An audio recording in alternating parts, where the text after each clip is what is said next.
When it comes to my business, like I'm supported by so many community resources. We have organizations like the Divine Nine who have had spa parties here. We actually had one of the fraternities send a whole group of pageant ladies here. Yes, I've actually seen where the communities and different organizations have come together to specifically support my business and so many businesses like mine. So we need more of it. We have to keep it going. And one of the ways that I would say to do that is have more networking events so that people know what resources are available, what organizations can continue help supporting them and ultimately building their businesses too. And look, I'm from St. Louis, from the kind of the hard streets of St. Louis.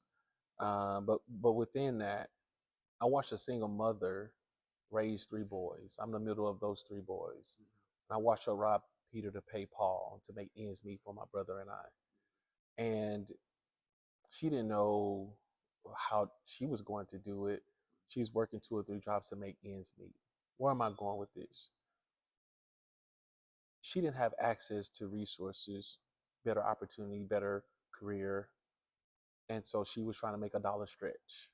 Didn't have the financial education or access to the tools needed to improve her financial health. We set out to build a company unknowingly for my mom and people like my mom. Growing up, I never lived in a home, a house. It was till after I graduated from high school and in college, maybe yeah, as I transitioned into the workforce, my mom was able to afford a home. So we believe our tool gives people the ability to improve their financial health, working on, their accounts that they may have in collections, improving their credit ratings, the credit score, to position them to buy a home. That's right. And we have many examples of customers who achieve that.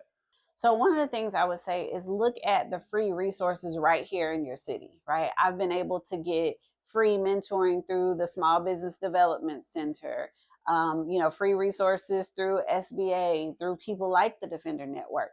So you have to take time to do research and see what is available right here in your community to help you. Also, have a business plan.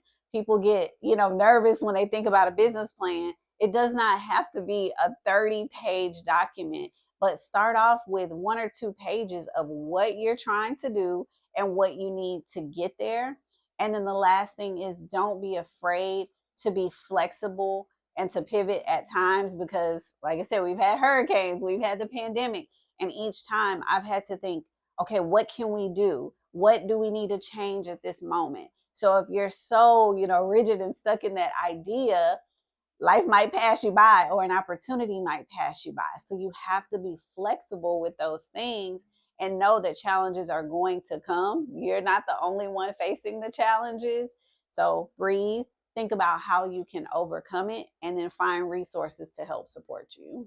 One thing that I would say that really helped us, I'm going to say it from this perspective, is always finding a way to reinvent yourself. As technology change, as the economics pressure, tightens, it's like, how do you reinvent yourself? That's what we've always tried to do, not only for ourselves, but for our customers.